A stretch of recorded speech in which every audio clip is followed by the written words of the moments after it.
Assalamualaikum. 11th standard. In biology, we have started with chapter number 2, that is systematics of living organisms. In this chapter, we have started last time with silent features of 5 kingdoms. Silent features of 5 kingdoms. And we have started with first kingdom, that is kingdom Monera. We have studied general characters of kingdom Monera. Then we have also studied this bacteria. As in kingdom Monera, bacteria are included. If we see bacteria, morphologically they are classified into 4 groups, and that were Coccus, Bacillus, Vibrio and Spirillum. And 4 type of bacteria were present, that is Coccus, Spirillum, Bacillus and Vibrio. That were on the base, morphologically classification was there. Now on the basis of evolution, I will start with on the basis of evolution. If we see bacteria, then this bacteria is classified into 2 types. Okay, on the basis of evolution, bacteria is classified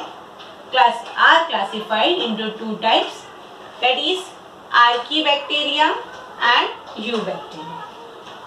Archaebacteria and Eubacteria. So first we will see what is Archaebacteria. We will see the general characters of Archaebacteria. General characters of Archaebacteria. Now these Archaebacteria, these are differentiated from other bacteria on the basis of their cellular features. Because of the basis of their cellular features, different cellular features are present, Archaebacteria are classified. These are differentiated from the other bacteria. Okay. Now this bacteria, that is Archaebacteria, are mostly found in extreme environment. Archaebacteria are mostly found in extreme environment. Means which environment? That is from volcanic craters, a place where volcanic eruption has taken place, that place, to salty lakes where there is lot of salts are present at that place, or the place where there is hot spring, hot water is present. So these places are of extreme environment. At that place this bacteria is found, that is Archaebacteria. As they are found in extreme environment, these type of bacteria are known as extremophils.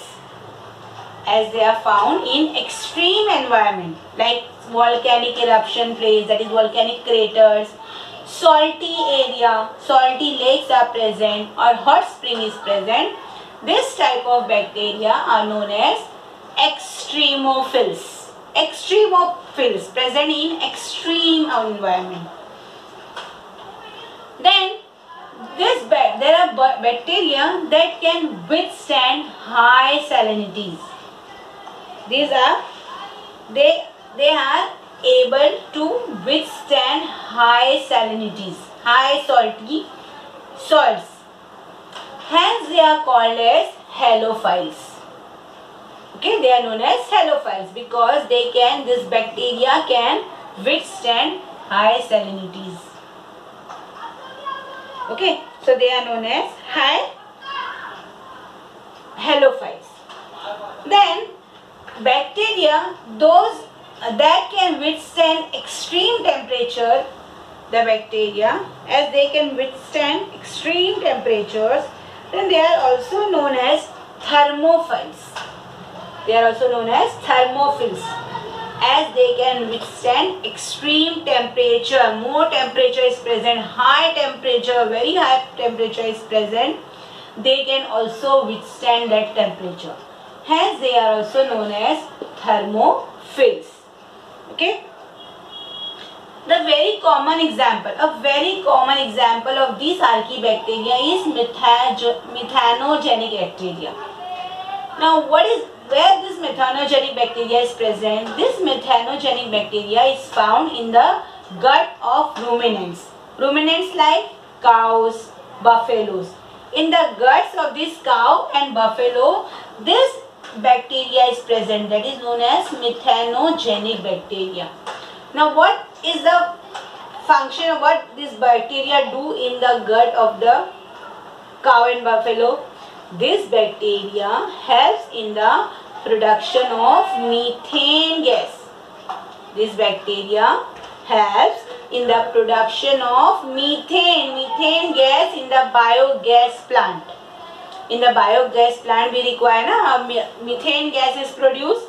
This methane gas is produced because of the methanogenic bacteria. And this methanogenic bacteria is found in the gut of the ruminants like cows and buffaloes. Okay, this is about Archaebacteria. Archaebacteria, the bacteria which are found in extreme temperature, extreme environments. They can withstand the salinities, high salinities. These bacteria are known as Archaebacteria. Okay, an example of this Archaebacteria is methanogenic bacteria. Second is Eubacteria. On the basis of evolution, bacteria is classified into Archaebacteria and Eubacteria. So second is Eubacteria. Now this Eubacteria, they are commonly known as true bacteria. Eubacteria is commonly known as true bacteria because they have cell wall of peptidoglycan.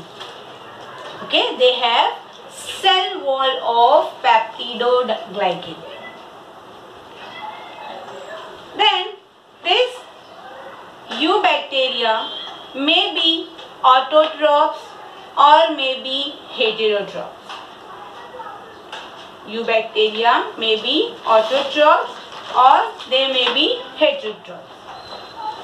If they are autotrophs, then they can be photosynthetic or they can be chemosynthetic. If the these Eubacteria are autotrophs, then they may be photosynthetic or they may be chemosynthetic. If they are photosynthetic, the example of photosynthetic Eubacteria are Chlorobium and Chromatium. Okay, they may be Chlorobium like green sulfur bacteria and Chromatium like Chromatium which is pulper sulfur bacteria. Okay, Chlorobium is a blue sulfur bacteria. Chlorobium is a green, blue not green, it is a green sulfur bacteria. Whereas Chromatium is a purple sulfur bacteria. Purple sulfur bacteria, Chromatium. And they may be chemosynthetic. Chemosynthetic like sulfur bacteria. And example is Thiobacillus. Thiobacillus. The example of chemosynthetic bacteria is Thiobacillus. They are sulfur bacteria, Thiobacillus. Okay, so autotrophs may be photosynthetic like Chlorobium, which is green sulfur bacteria, and Chromatium, which is purple sulfur bacteria, or they may be chemosynthetic like sulfur bacteria. Example is Thiobacillus. Then this bacteria, that is Eubacteria, are mostly multicellular filamentous form. these eubacteria are mostly multicellular filamentous forms which are living in fresh water.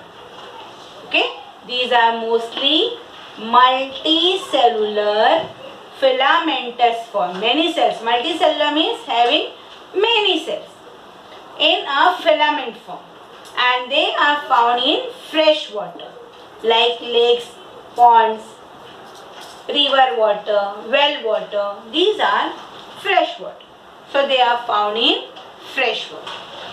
Okay, so eubacteria are known as true bacteria as they have cell wall of peptidoglycan.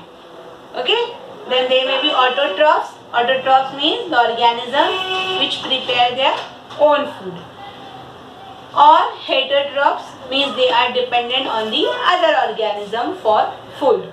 And if they are autotrophs, they may be photosynthetic. Photosynthetic means they prepare the food in presence of sunlight. Or they may be chemosynthetic, means they prepare the food with the help of chemicals. And they are multicellular, having many cells, filamentous in filament form, living in fresh water, that is river, pond, lake, etc.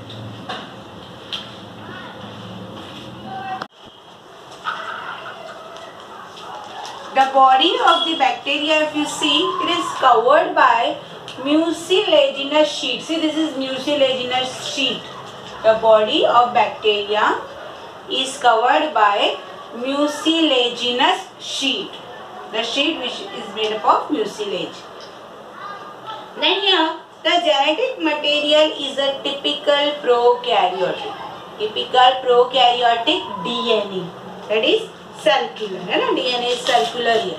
So the genetic material is prokaryotic, means typical DNA is present. Then the photosynthetic pigments. As they are autotrophs. We are talking about autotrophs. Bacteria, these bacteria are autotrophs and heterotrophs. So here we are studying first autotrophs. As they are autotrophs, the photosynthetic pigments are chlorophyll A, chlorophyll B, carotene and xanthophyll. All photosynthetic pigments are present. Chlorophyll A, chlorophyll B, carotene and xanthophylls. Then if we see the heterocyst, here see this is a bacteria, that is cyanobacterium. Example is Nostoc. And if we see this cyanobacterium, it consists of heterocyst. You can see this is known as heterocyst. Now what is that heterocyst? This heterocyst helps in nitrogen fixation. Nitrogen fixation means the atmospheric nitrogen. As in the atmosphere nitrogen is present, so this bacterium, as it consists of heterocyst, this heterocyst, this helps in conversion of nitrogen to nitrates because and make available to the plant. So this heterocyst helps in the conversion of atmospheric nitrate to nitrogen to nitrate and make available to the plants. Okay, because the plant wants, what they want? They want nitrate as a fertilizer. So this heterocyst which is present in a bacterium, you can see cyanobacterium, this heterocyst is present. This will help in the conversion of atmospheric nitrogen to nitrates. Hence it is known as heterocyst helps in nitrogen fixation. See, as I said, eubacteria may be autotrophs or heterotrophs. Okay. Now these heterotrophs are most abundant. Mostly found are heterotrophs. Now these heterotrophs are decomposers. Decomposers means they are known for breaking large molecules in simple molecules. That is known as minerals. Okay.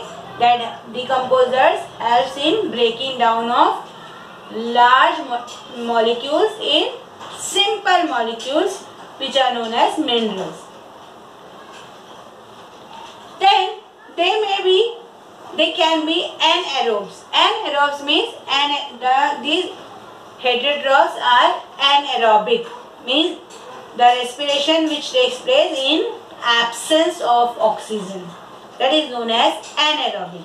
So this eubacteria are anaerobes.